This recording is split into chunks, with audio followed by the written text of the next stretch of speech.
Welcome back, Insiders. Today we're going to take a look at the Mortal Kombat movie that just dropped on HBO Max and in theaters. However, unlike a normal review, what I'm going to do today is go through what I loved and what I hated. Basically, it's the pros and cons of this movie. By now, I'm sure there's plenty of reviews out on the internet now, so you can view those at your pleasure. But I'm just going to jump through some items that I thought were either perfectly done, or the worst it could be. There really was very little middle ground with this movie.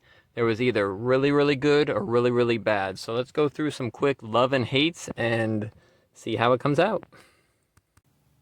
The first thing I loved was the beginning scenes with Scorpion and Sub-Zero, and additionally, I loved the ending scenes with Scorpion and Sub-Zero. They were done perfectly, the fights were choreographed greatly, and both actors did a splendid job on their roles there. I hated the basic plot line of the movie. Yes, it was very simple. Basically, it's the bad guys want to kill the good guys before they get to a tournament.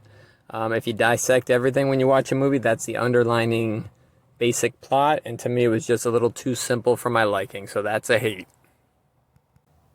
Moving back to what I love, Kano. That actor did a splendid job on Kano.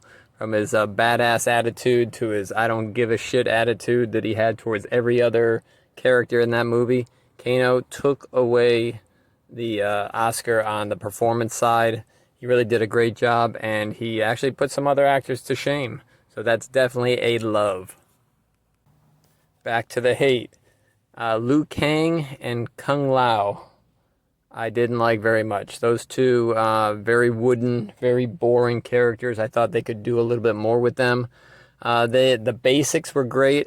Some of the fight scenes were great, but as characters, as actors portraying these characters, I thought it fell far short than other actors in the movie. So there's a hate to Kang and Kung Lao. Still moving forward with the hate, the lead actor, I believe it was Cole was the character in the movie. That's how far I don't remember this character very much. He was a center point. Basically, he was supposed to be the eyes of the audience in the Mortal Kombat world. He would take us through while the world of Mortal Kombat would go on around him. But as a character himself, as an actor, the actor himself could not portray a convincing character. His acting was wooden, he was boring, he was dull. To be the center point of the movie, I think it was a big mistake. And let's get into that armor that he got towards the end of the movie. Bear in mind, there's spoilers in this review, love and hate review, so take that with a grain of salt.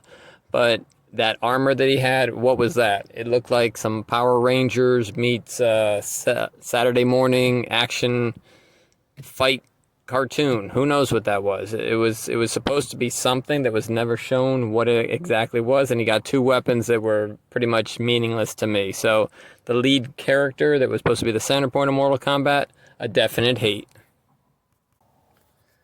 What I did love was Sub-Zero. I mean, that guy was creepy and scary as shit. I'll tell you, when he was getting to the door to the Cole, I believe. Remember, I can't remember this guy's name very well. That's how much he left an impression on me. Well, his family was in either a motel or a hotel or a cabin, and he's at the front door, and he's freezing the glass on the door. It was a very, very horror-style entrance for him into that household and into the world of Earth, which was a scary thing to see him. At the beginning and end of the movie, like I said, he put on a great performance. The actor was great.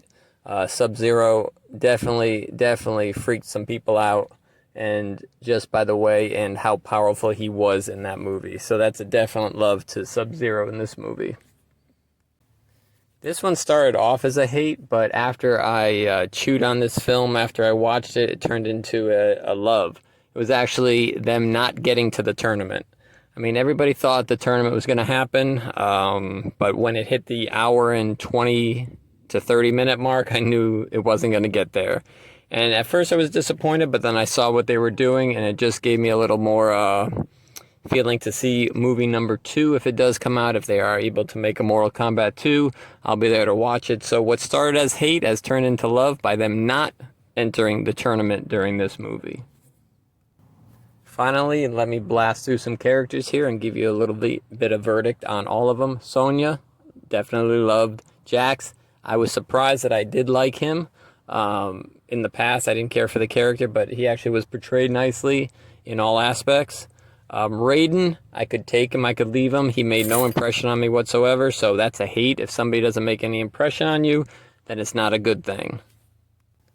Goro, well, he could have been substituted for any muscle-bound monster and it wouldn't have made a difference. That's actually a neutral. I could care less one way or the other on that. Molina, I liked her a lot. Didn't see enough of her, I thought. You have Cabal. I don't know, something about his voice threw me off, so that's a negative. Shang Tsung, could have taken or leaving it. He didn't give me a lasting impression one way or the other. Wasn't that fearful of a leader, so that's a negative on him. Finally, Natara. One of the best fatalities in this movie. I mean, it has to be seen to believed, and it's like it was pulled right out of the arcade game. So overall, I'm not keeping track on the love and hates, but I did like this movie a lot overall, and I'm looking forward to a second movie. It has a weird way of being, this movie. It's either very good or very bad in parts, but overall, highly enjoyable. A far step up from Annihilation for those who saw it in the 90s. On par with the beginning Mortal Kombat movie back in the early 90s. What I think elevated this movie above the other two was its R rating, where it was able to show fatalities and just some brutal fights, which was missing in the previous two renditions of Mortal Kombat. Should you go see it? Of course you should. It's just a hardcore movie that has some ups and downs, but otherwise an enjoyable watch.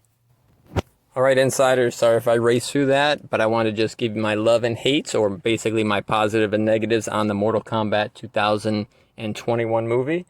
If you like this, please like it and subscribe. And if you have some comments about Mortal Kombat or anything you'd like to see in the future, be sure to leave a comment in the comment section below. As always, be well, and until next time, take care.